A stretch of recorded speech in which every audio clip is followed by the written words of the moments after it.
आगे मैं और बताऊंगा। गोस्वामी तुलसीदास जी की रामचरितमानस के भाव को कोई समझ सकता है तो वही समझ सकता है जिसने संपूर्ण भारत में भ्रमण किया है। क्योंकि गोस्वामी तुलसीदास जी ने रामचरितमानस लिखने के पहले संपूर्ण भारत में आपने भ्रमण किया और भ्रमण करने के बाद सारी भाषाओं का ज्ञान प्राप्त किया और फिर रामचरितमानस को लिखा। जिसे संपूर्ण भाषाओं का, गांव गांव की भाषाओं का बोध हो उसे तो रामचरितमानस समझ में आएगी।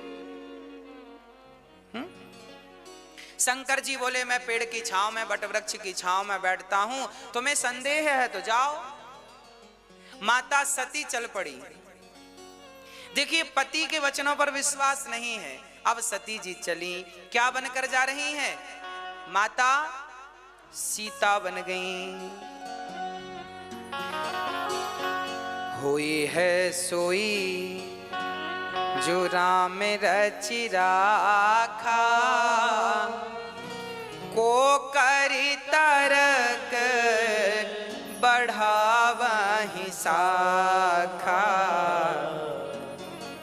जितना उचित है उतना समझाओ, पत्नी को, पति को, पुत्र को, पुत्री को, जमाने को जितना उचित है उतना समझाओ। इस पर भी कोई ना समझे तो भगवान की कृपा मान के चुप हो जाओ। अब शंकर जी क्या कह रहे हैं? हुई है सोई जो राम रचि राखा। अब वही होगा जो राम जी मंजूर करेंगे। अब सती जी गई, सीता बन गई। पुनि पुनि हृदय विचार करी, पुनि पुनि हृदय विचार करी, धरि सीता कर रूप, आगे हुई चली पंथ तेहि, जेहि आवत नर भूप। माता सती ने सीता बनकर राम जी के आगे आगे चलने लगी। लक्ष्मण जी डर गए, हे भगवान ये क्या है? ये लक्ष्मण जी कांप गए। अच्छा लक्ष्मण जी कांपे क्यों? लक्ष्मण जी समझ गए कि भाई ये कोई माया तो नहीं है। अच्छा लक्ष्मण जी इसलिए भी डर गए कि कहीं शंकर जी ने सती को घर से निकाल तो नहीं दिया। लक्ष्मण जी समझ गए कि ये माता सती हैं। अच्छा माता सती को लग रहा था हम सीता बन गई हैं, पर राम को थोड़ी सीता दिख रही थी, राम को सती। राम जी ने प्रणाम किया, जोरी पानी प्रभु कीन है प्रणाम, पिता समेत लीन निज नाम, कहूं बहोरी। राम जी ने कहा माता जी प्रणाम, जंगल में अकेली घूम रही हो, शंकर जी कहां? कोई झगड़ा वगड़ा हो गया क्या घर में जो भाग के चली आई? सती डर गई, हे भगवान आपने हमें पहचान लिया। राम ने कहा मेरे पिता का नाम दशरथ है, ये छोटा भाई है। अब सती समझ गई मेरे पति सही कह रहे थे, ये भगवान है, इन्होंने मुझे पहचान लिया। सती ने कहा भगवान आपने हमें पहचाना कैसे? राम ने कहा बहुत सिंपल था। कैसे?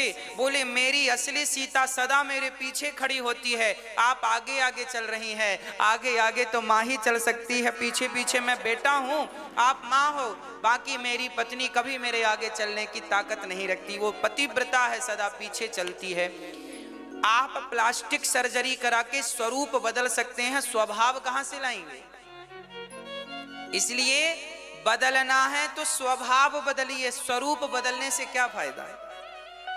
अब सती आगे चली प्रणाम करके, जहां जहां सती देखें वहां सीताराम नजर आने लगे।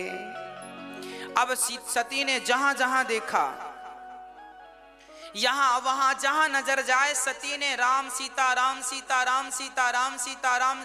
अब सती इतनी भयभीत हो गई, उन्होंने डर के नेत्र बंद कर लिए। याद रखना यदि मन में संदेह है और सामने भगवान आकर खड़े भी हो जाएं तो व्यक्ति भगवान को ना देखकर नेत्रों को बंद कर लेता है, क्योंकि मन में संदेह है। यदि श्रद्धा होती तो आंखें खोलकर दर्शन करती, पर श्रद्धा तो थी नहीं, था क्या? संदेह। और भगवान को संदेह की दृष्टि से नहीं, भगवान को तो श्रद्धा की दृष्टि से देखा जाना चाहिए। शंकर जी ने श्रद्धा की दृष्टि से देखा तो पहचान गए, और सती ने संदेह की दृष्टि से देखा तो अब कण कण में दिखाई पड़े तो आंख बंद कर लिया आपने। संशयात्मा विनश्यति। शंकर जी के पास सती गई, पेड़ की छांव में बैठे थे। शंकर जी ने कहा देवी आ गई। सती बड़ी डरी थी। शंकर जी ने कहा क्या हुआ, ले ली परीक्षा। शंकर जी से झूठ कह दिया, कछु ना परीक्षा लीन है गोसाई, कीन प्रणाम तुम्हारे ही नाई। तब शंकर देखियो हरि ध्याना, सती जो कीन चरित सब जाना। हरि इच्छा भावी बलवाना, हृदय विचारत शंभु सुजाना। शंकर जी ने देखा कि मेरी पत्नी ने सीता का रूप बना लिया। अब शंकर जी ने विचार किया कि जिस पत्नी ने मेरी अधिष्ठात्री, शंकर जी सीता को मां कहते हैं, शंकर जी सीता को, अब जिसने मेरी मां का रूप बना लिया उसे मैं पत्नी के रूप में स्वीकार कैसे करूं। तब शंकर जी ने सती का त्याग कर दिया। सती, आपने मेरी मां का रूप बनाया है, और यदि अब मैं आपको पत्नी के रूप में स्वीकार करता हूं तो मर्यादा मिट जाएगी। जो मेरी मां के रूप में खड़ी हो गई, अब मैं उसे पत्नी के रूप में कैसे स्वीकार करूं। अब मैं तुम्हें नहीं स्वीकार कर सकता। शंकर जी ने त्याग कर दिया सती का। और ये क्या था, हरि इच्छा भावी बलवाना। देखिए जरा भगवान की इच्छा क्या है।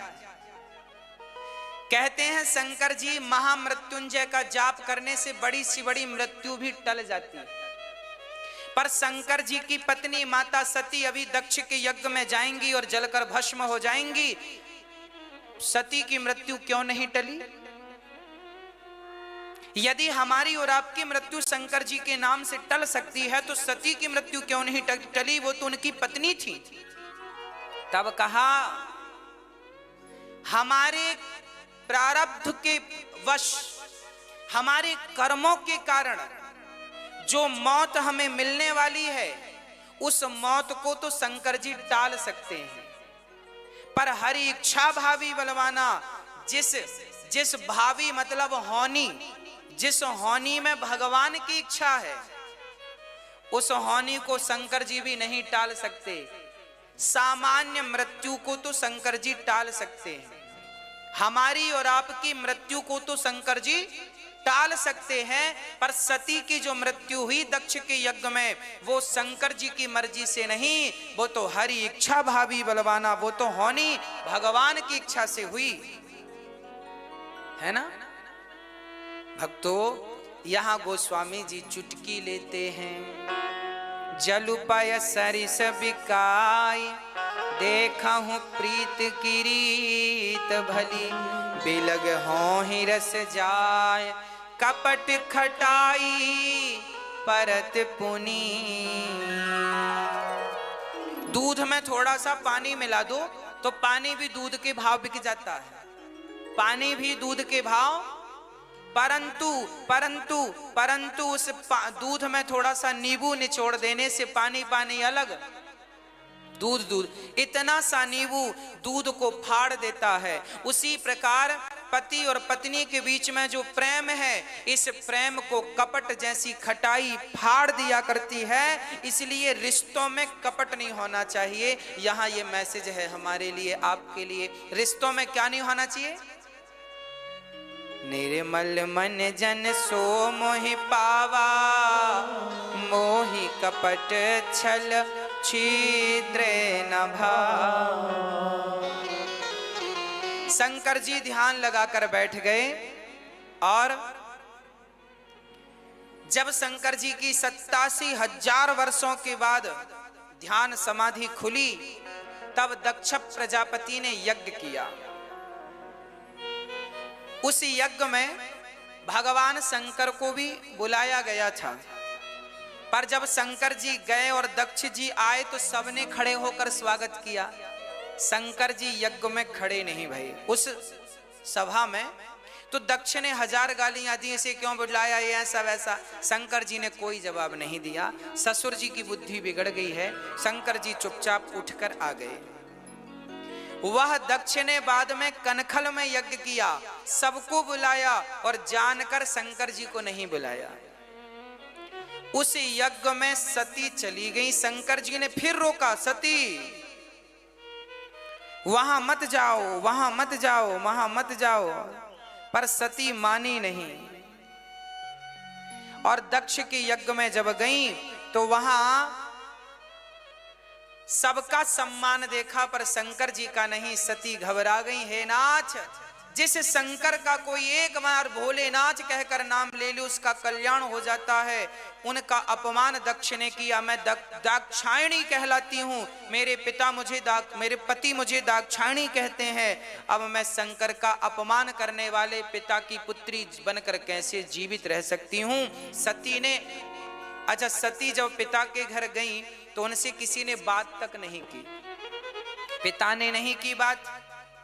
और सती की बहनों ने तो बड़ी चुटकी ली। अरे सती आ गई, पिता ने तो निमंत्रण नहीं भेजा था, फिर भी आ गई। कहो जीजा जी ने कपड़े वपड़े पहनना शुरू कर दिया, कैसे घूमते हैं। ये बहनें चुटकी ले रही।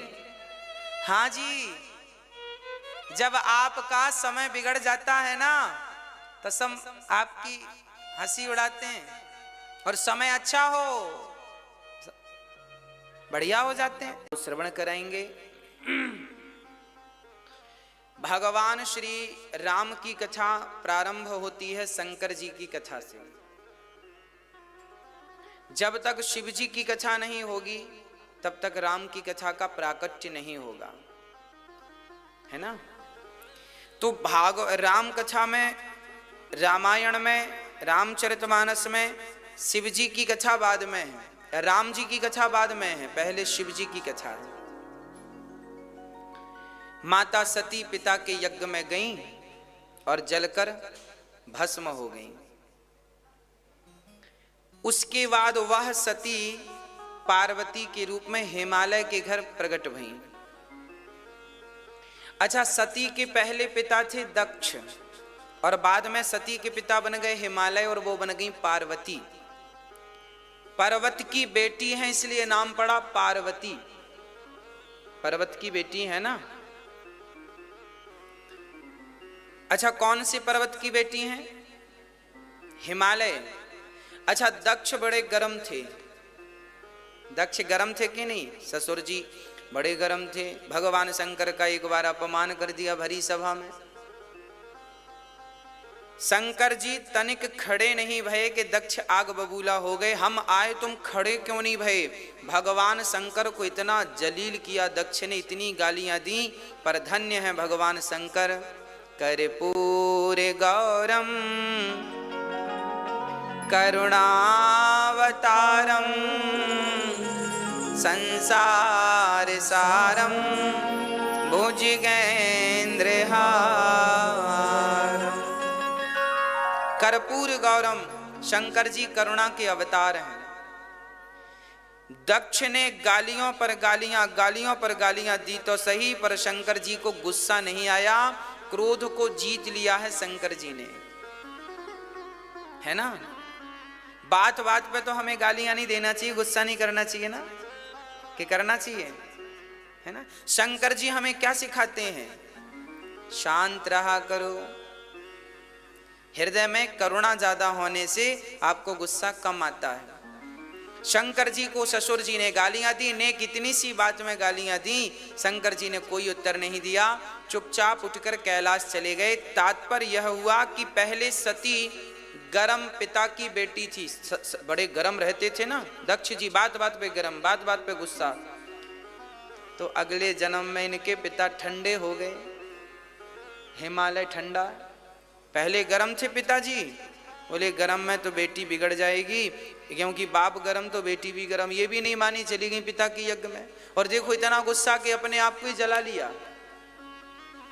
शंकर जी बोले हे प्रभु, अब ना तो गरम ससुर देना, ना तो गरम पत्नी देना, तो फिर ठंडी, तो ठंडी कौन? हिमालय। इसलिए और किसी की बेटी भी तो बन सकती थी पार्वती जी, पर हिमालय की ही क्यों बनी? क्योंकि सबसे ठंडा हिमालय है। तो पार्वती अब बिल्कुल ठंडी रहे, अर्थात भगवान राम के चरणों में प्रेम तो हो पर राम के प्रति संदेह ना हो, जैसा संदेह माता सती को था, है ना। सती को संदेह था, कहीं पार्वती को संदेह ना हो, इसलिए हिमालय की बेटी बना करके भगवान नारायण ने उन्हें जन्म दिया। अब माता पार्वती छोटी सी थी, तब नारद जी गुरु रूप में पहुंच गए। सुनो हिमालय, तुम्हारी बेटी बड़ी भाग्यशाली है, इनका विवाह बहुत बढ़िया जगह होने वाला है। क्या करना पड़ेगा? पार्वती तुम्हें पति मिलेगा सुंदर, अच्छा से अच्छा से अच्छा, पर उसके लिए तुम्हें तपस्या करनी पड़ेगी। तो हिमालय की बेटी हिमालय की गुफाओं में बैठ के 10,000 वर्षों तक घोर तपस्या किया। माता पार्वती ने कौन सा व्रत किया? तीज का व्रत किया। तीजा जान आप लोग करते ना, साल में एक बार हमारी माताएं पानी भी नहीं पीती, तीज का व्रत बोलते हैं उसे। माता आप लोग साल में एक बार तीज का व्रत करती हो मेरी माँ, जबकि पार्वती जी ने ऐसा व्रत 10,000 वर्षों तक कंटिन्यू रखा। पहले माता पार्वती सिर्फ बिल्व पत्र खाती थी। प्रारंभ में बिल्व पत्र खाती, फिर ऑक्सीजन लेती, बिल्व पत्र भी छोड़ दिया, तपस्या और कठिन, तो बिल्व पत्र छोड़ दिया, तो केवल श्वास ले रही हैं बस। उसके बाद तो श्वास भी लेना बंद और प्राणायाम साध कर बस ओम शंकर जी का ध्यान चिंतन करना शुरू कर दिया, है ना। भगवान पति के रूप में मिले।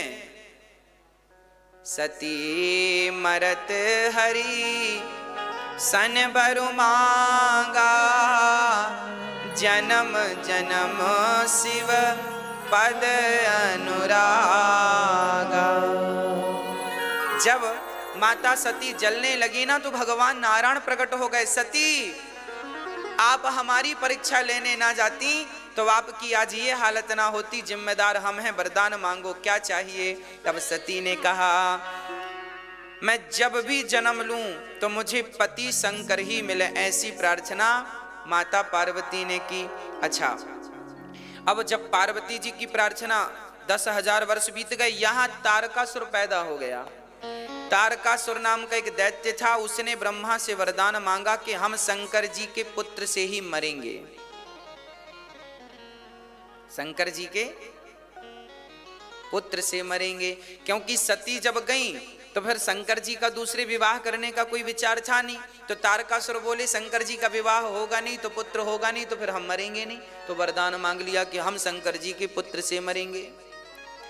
अब तो वो तारकासुर सभी देवताओं को पराजित करने लगा, परास्त करने लगा, युद्ध करने लगा। सारे देवता डर के भगवान नारायण के पास गए।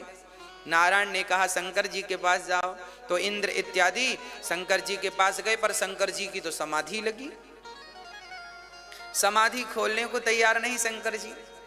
अब क्या करें? अब कामदेव को बुलाया गया, कामदेव को बुलाया गया। कामदेव ने शंकर जी की समाधि खोलनी चाहिए। याद रखना मेरी माँ, बड़े बड़े साधुओं की तपस्या कामदेव ही बिगाड़ते हैं। अरे साधुओं की तो छोड़ दो, देवताओं की तो छोड़ो, देवों की छोड़ो, महादेव की समाधि भी कामदेव खोलने चल पड़े। पर कामदेव जब गए 5 बाण चलाए। 5 बाण मतलब काम के 5 बाण हैं, शब्द स्पर्श रूप रस गंध, है ना। कितने बाण हैं? 5।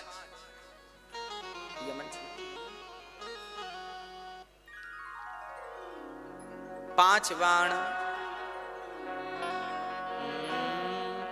जब ये 5 बाण चलते हैं ना, आज व्यक्ति इन 5 से ही तो परेशान है, या तो आंख से परेशान है या तो कान से। आंख से रूप अच्छा दिखा तो पागलपन, कान से सुनाई पड़ा कि बढ़िया कह रहे हैं इनके बारे में तो पागलपन।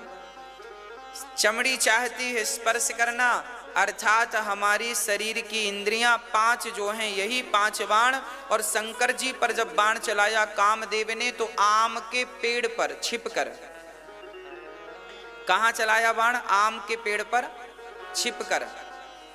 और जब आम के पेड़ पर छिपकर बाण चलाया तो शंकर जी की समाधि तो नहीं खुली, पर शंकर जी का तीसरा नेत्र जरूर खुल गया।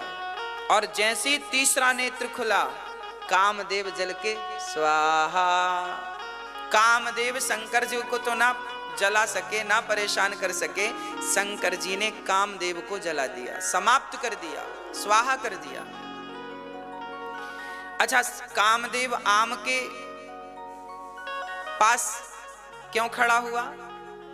क्योंकि कहने का अर्थ यह है कि काम परेशान किन्हें करता है? आम को। जो व्यक्ति आम होता है, जो व्यक्ति आम, लोग कहते हैं ये आम आदमी है। आम आदमी मतलब सामान्य, साधारण। जो सामान्य जन है काम उन्हें परेशान करता है, जो भगवान के भक्त जन है काम उन्हें परेशान नहीं करता। इसका तात्पर्य यह है आम पर छिपकर के बाण मारने का आशय। काम किन्हें परेशान करता है? जो भगवान की शरण में है काम उन्हें परेशान नहीं करता।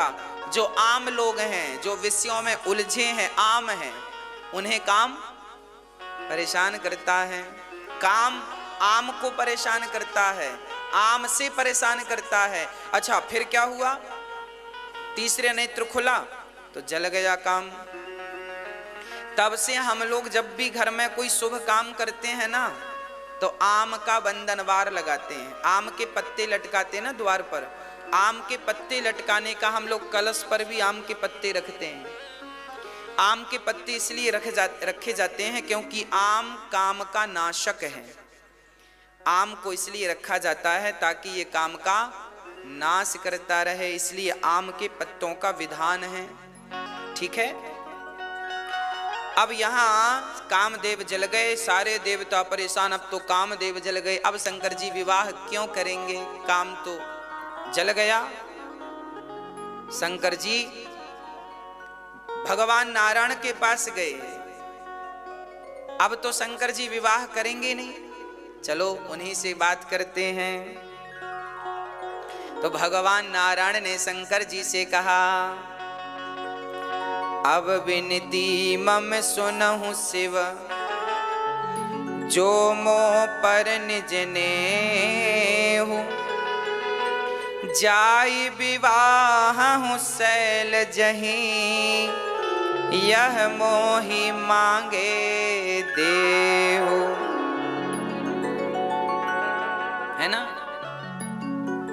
सिर धरिया यसु करें तुम्हारा, परम धर्म यह नाथ हमारा। सिर धरिया युस करें तुम्हारा, परम धर्म यह नाथ हमारा। मात पिता और गुरु के वाणी, बिना ही विचार करिए शुभ जानी। कितनी बढ़िया बात है, जरा समझिएगा। भगवान शंकर से भगवान नारायण ने हाथ जोड़कर कहा, हे भोलेनाथ मुझे वरदान दो, आप विवाह कर लो। आपके विवाह से इन दैत्यों का कष्ट दूर होने वाला, इसलिए विवाह कर लो। शंकर जी ने कहा, नाथ आपकी आज्ञा सिरोधार्य करता हूं, विवाह कर लूंगा, आप तो हमारे माता पिता हो। शंकर जी ने कहा, मात पिता और गुरु के वाणी, बिना ही विचार करे शुभ जानी। देखिए रामचरितमानस की कितनी बढ़िया आज्ञा है। ये बात शंकर जी कह रहे हैं अपनी वाणी से। कह रहे हैं कि माँ की आज्ञा, पिता की आज्ञा और गुरु की आज्ञा, इन तीनों की जो आज्ञा है उस पर काम कर पड़ो बिना विचार के। आपका दोस्त कोई सलाह देता है तो उस पर विचार करो, सही है कि गलत। पर आपकी मां कह दे कि ये काम करना है तो बिना विचार के कर पड़ो। पिता की आज्ञा ईश्वर की आज्ञा मान के करो, और गुरु की आज्ञा, क्योंकि गुरु ने जो बात कही है वो ऑलरेडी विचार करके कही है। मां ने जो बात कही होगी वो ऑलरेडी विचार करके कही होगी। मां कहती है बेटा यहां मत जाओ, तो मां ने विचार किया होगा ना कि यहां जाने से बच्चे का नुकसान है। इसलिए माता पिता जो कहते हैं वो मानने योग्य है, उस पर आपको विचार नहीं करना, क्योंकि ऑलरेडी उन्होंने विचार करके आपसे कहा है। इस प्रकार माँ बाप की आज्ञा का पालन हमें करना चाहिए। शंकर जी कहते हैं ठीक है हम करते हैं विवाह। अच्छा, शंकर जी ने ये तो कह दिया हम विवाह करेंगे, और भगवान नारायण गए तो समाधि में डूब गए। अच्छा, किसी ने शंकर जी से कहा आपने तो कामदेव को जला दिया, अब आप शादी क्यों करेंगे, क्योंकि शादी काम तो है नहीं, अब फिर शादी करने का अर्थ क्या। तब कह दिया कि मैं विवाह करूंगा, पर विवाह काम की प्रेरणा से नहीं, विवाह तो मैं राम की प्रेरणा से करूंगा।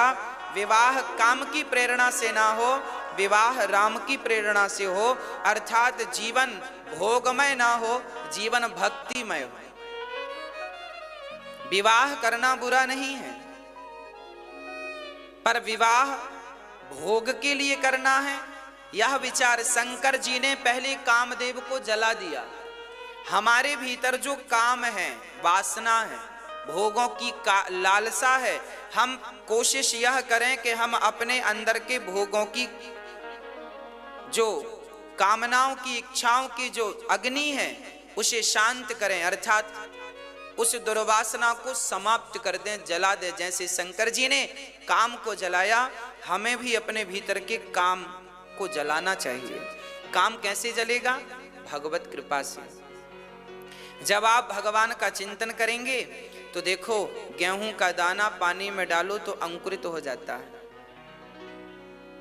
पर वही गेहूं का दाना जब थोड़े से आप कढ़ाई में उसे गर्म कर दो और फिर उसे पानी में डालो तो अंकुरित होता है।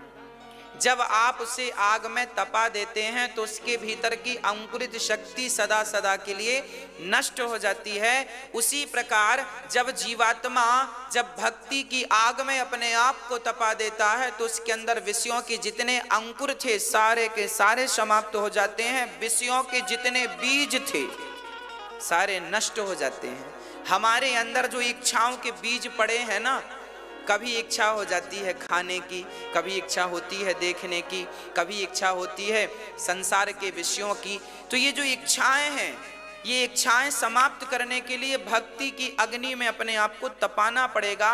जब अधिक तप जाएंगे तो क्या होगा? आपके भीतर की वो तमाम इच्छाएं समाप्त हो जाएंगी सदा सदा के लिए। शंकर जी ने कहा हम काम की नहीं, राम की प्रेरणा से विवाह करेंगे।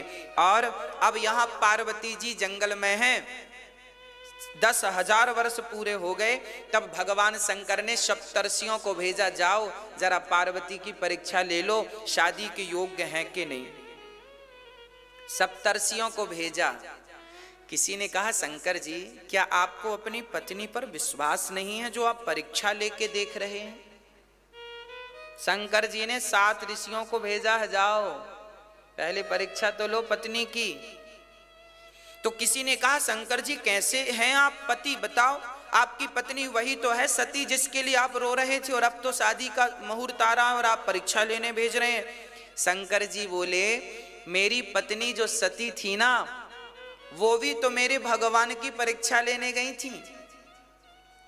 जब वो मेरे भगवान को बिना परीक्षा के स्वीकार नहीं करती तो मैं उन्हें बिना परीक्षा के स्वीकार कैसे कर दूं? आग तो उन्होंने ही लगाई है, आग तो उन्होंने लगाई है परीक्षा की, नहीं हमें तो कोई संदेह नहीं था। अब उन्होंने हमारे भगवान की परीक्षा ली तो हम भी उनकी परीक्षा लेंगे। अच्छा, परीक्षा कैसी ली गई? 7 ऋषि गए पार्वती के पास और क्या कहा? शंकर जी सप्तर्षियों ने कहा, सुनो पार्वती, हम भगवान नारायण की तरफ से तुम्हारी शादी करने आए हैं। अच्छा, सप्तर्षियों ने कहा भगवान नारायण बहुत अच्छे हैं, उनसे सुंदर कोई नहीं है, आप एक काम करो उनसे विवाह कर लो, हमने पूरी बात कर ली है, वो बिल्कुल तैयार है। किनसे विवाह कर लो? नारायण से। पार्वती ने कहा तो शंकर जी से हमारा विवाह नहीं होगा क्या? ना, शंकर जी से क्यों करना है, उनके पास तो घर वर भी नहीं है, कोई कमाई इनकम भी नहीं है, घर नहीं बनवा पाए अभी तक, कपड़े अपड़े भी ठीक नहीं पहनते, आप इतनी सुंदर हो सुशील हो, कहां वहां बर्फ में ठिठुरती रहोगी?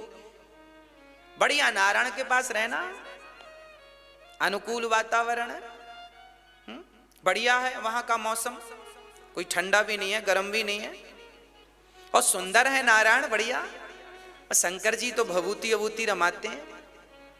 पार्वती जी सब सुन रही थी। अंत में पार्वती ने जवाब दिया, महादेव अवगुण भवन। पार्वती कह रही हैं, महादेव अवगुण भवन, विष्णु सकल गुण धाम, जेहि कर मनोरम जाहि सन, तेहि तेहि सन काम। जन्म जन्म लगी रगर हमारी, बरऊं शंभु नत रहूं कुंवारी। जन्म जन्म लगी रगर हमारी, बरऊं शंभु नत रहूं कुंवारी। पार्वती जी का कितना बढ़िया जवाब है, ये जवाब से हम और आप कुछ सीखें। पार्वती जी कहती हैं, आप कह रहे हैं शंकर जी अवगुण की खान है, और आप कह रहे हैं भगवान विष्णु गुणों की खान है, शंकर जी अवगुणों की खान और विष्णु गुणों की खान। पार्वती ने कहा, माना कि शंकर जी अवगुणों की खान है, माना कि विष्णु जी गुणों की खान है, पर क्या करूं सप्तर्षियों, अब तो मेरा मन शंकर जी में ही लगा है, अब तो विवाह करूंगी तो उन्हीं से करूंगी, नहीं तो मुझे कोई गुणवान भी नहीं चाहिए, क्योंकि मैंने मन से उन्हें वर्ण कर लिया है, शादी हो ना हो। याद रखना, पहले के जमाने में जो स्त्रियां मन से वर्ण कर लेती थी, ये मेरा पति है, अभी वरमाला पहनाया नहीं, केवल मन से संकल्प कर लिया कि ये मेरा पति है, बस उसकी पत्नी वो हो गई। जिस समय किसी पुरुष के लिए ये विचार उत्पन्न हुआ कि ये मेरा पति है, बस वो पति हो गया उसके लिए मन से। अब फिर संयोग कभी होए ना हो, शादी होए ना हो, वही कहती हैं पार्वती जी कि भाई शादी होए ना हो, पर अब हम कुंवारी रह लेंगी, पर उनके ही साथ विवाह करेंगी। अब सप्तर्षि बड़े प्रसन्न भये, बोले ठीक है, हम आशीर्वाद देते हैं कि तुम्हारा विवाह शंकर जी से ही हो और कहीं ना हो। अब शंकर जी के पास सप्तर्षि गए, वाह प्रभु बढ़िया खुशखबरी लेके आए हैं। क्या? बोले पार्वती जी पक्की हैं, वो आपसे विवाह करेंगी। शंकर जी बोले तब ठीक है, यदि मन मुझ में लगा है, कोई संदेह नहीं है तो ठीक है। ये हमारे और आपके लिए मैसेज है, शादी वादी करने के पहले ना बहुत अच्छे से जांच पड़ताल कर लेनी चाहिए। शंकर जी भी करते हैं।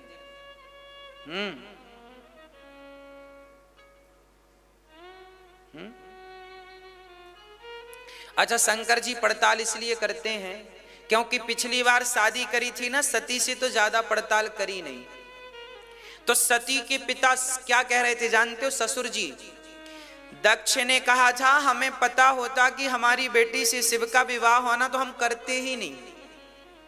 तो शंकर जी बोले राम राम, अब सब देख सुन ले, नहीं बाद में यही समस्याएं खड़ी हो जाएं कि बाद में इनके पापा कह दें कि लो हमारा तो मन नहीं था। चलिए सती तैयार, पार्वती तैयार हैं और अब शंकर जी दुल्हा बनने लगे। सारे देवता आए प्रसन्न होके, शंकर जी बधाई हो बधाई हो बधाई, शादी की बधाई देके चले गए। अब देखो सांसारिक दुल्हा तैयार होता है तो मेकअप करने वाला आता है, पर शंकर जी के तो कोई नहीं पहुंचा, ना कोई रिश्तेदार आए, ना मामा आए, ना फूफा जी आए, ना मौसी, कोई है ही नहीं। ज्यादा झंझट ही नहीं है। झंझट तो हम लोगों ने बना के रखी है, बाजार पाल रखी है। शंकर जी की कोई बाजार नहीं है। हाँ, शंकर जी अब दुल्हा बनने लगे। कैसे दुल्हा? जस दुल्हा तस बनी बराता, कौतुक विविध मोहि मग जाता। श्री राम जय राम जय जय राम, श्री राम जय राम जय जय राम, श्री राम जय राम जय जय राम, श्री राम जय राम जय जय राम। शिवहि शंभु गण करहि सिंगारा, जटा मुकुट अहि मोरो सवारा।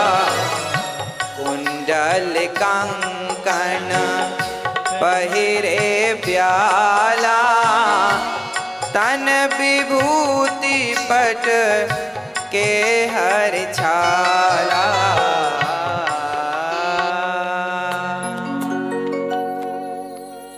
शंकर जी ने जब दुल्हा तैयार होता है ना तो पगड़ी लगाता है सिरमौर। शंकर जी ने क्या किया, सारे बालों को इकट्ठा कर लिया और बालों को इकट्ठा करके उसके ऊपर एक बढ़िया मणिधर सांप को बिठा लिया। सारे बालों को जूड़ा बना लिया। अच्छा, बाल बिखरे हैं तो इकट्ठे कर लिए। अच्छा, बाल मतलब विचार। कहने का अर्थ यह है कि जब आपके विचार बिखरने लग जाएं तो विचारों को समेट कर एक कर लेना चाहिए, है ना। ये जो हमारे विचार हैं ना, ये बिखर जाते हैं, इन्हें आप बिखरने मत दीजिए।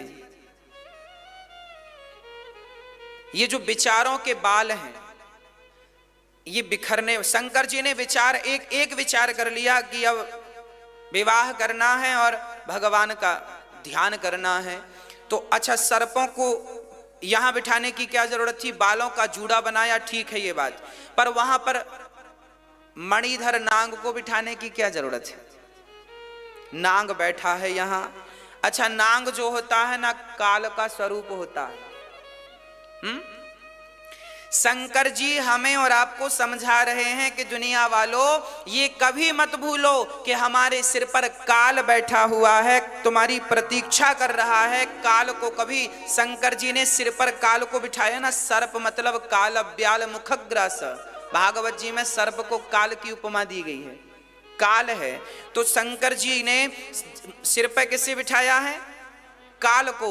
और आपको कभी नहीं भूलना चाहिए कि हमारे सिर पर भी काल मंडरा रहा है, कभी भी हमारा बुलावा आ सक। शंकर जी कह रहे हैं भैया काल यहां बिठाओ। बिल्कुल अलग ही विचार हैं शंकर जी के। और सुनो, तो आप लोगों के सिर पर भी काल बैठा है, सावधान, भगवान में लग जाओ, चिंतन में लग जाओ, पता नहीं कब श्वास पूरी हो जाए, है ना।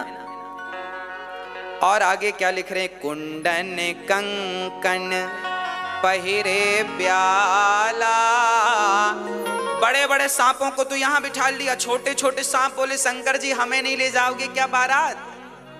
तो छोटे छोटे सांपों से भगवान शंकर जी ने कहा आओ कान के छेद में घुस जाओ। ये कान के छेद में यहां छेदाते ना आप कान, यहां पूंछों की तरफ से घुस गए, लटकने लगे सांप। किसी ने कहा शंकर जी आपने कानों में सांप को लटका लिया, ये कोई शोभा है? शंकर जी बोलो सुनो, इसके पीछे कारण है। अच्छा शंकर जी ने कानों में सर्पों को क्यों लटकाया? आप लोग सोना लटकाती हो मैया, सोना चांदी हम लोग पहनते हैं, शंकर जी ने आभूषण सोने के नहीं बनवाए, कानों में छोटे छोटे सांप। अच्छा सर्पों को क्यों लटकाया? सर्प ऐसा होता है जिसके पांव नहीं होते। सांप के पांव हमें दिखते हैं क्या? सांप के पांव होते हैं, केवल सांप को ही दिखते हैं, हमें नहीं दिखते। उसी प्रकार बिना पांव के सरकता है कि नहीं, खिसकता है कि नहीं? हाजी ये जो तुम्हारा सोना है, चांदी है, पैसा है, इसके भी पांव नहीं होते, पर पता नहीं महाराज जी कहां चला जाता है। लोग कहते हैं ना गुरुजी पैसा बहुत आता है पर पता नहीं कहां चला, ये बिना पांव के